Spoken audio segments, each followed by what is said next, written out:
வந்தே மாதரம். பாரத சமுதாயம் வாழ்கவே, வாழ்க வாழ்க பாரத சமுதாயம் வாழ்கவே, ஜெய ஜெய ஜெய பாரத சமுதாயம் வாழ்கவே.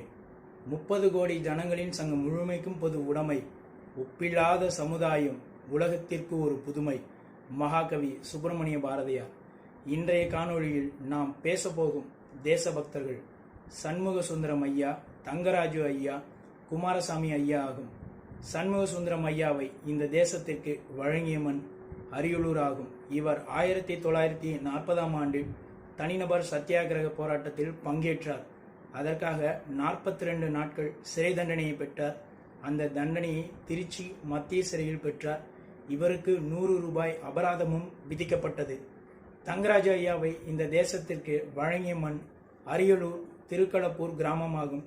இவர் 1941ஆம் ஆண்டில் வெள்ளையனே வெளியேறு இயக்க போராட்டத்தில் பங்கு பெற்றார். அதற்காக 9 மாதங்கள் சிறை தண்டனை பெற்றார். இவரின் சிறை தண்டனையை இவர் பெல்லாரி அழிப்பூர் சிறையில் பெற்றார். குமாரசாமி ஐயாவை இந்த தேசத்திற்கு வழங்கிய மண் அரியலூர் இளைய பெருமாநல்லூர் ஆகும். இவர் வெள்ளையனே வெளியேறு இயக்க போராட்டத்தில் பங்கு பெற்றார். அதற்காக 6 மாதங்கள் சிறை தண்டனையை பெற்றார். இவரின் 6 மாத சிறை தண்டனையை பெல்லாரியில் உள்ள அழிப்பூர் சிறையில் பெற்றார். தேசபக்தர்களின் புகழ் என்றென்றும் இம்மண்ணில் ஓங்கி ஒலித்து கொண்டே இருக்கும். தேசியமும் தெய்வீகமும் என்றென்றும் பட்டொளி வீசி பறந்து கொண்டே இருக்கும். ஓம் ஜெய்ஹிந்த்.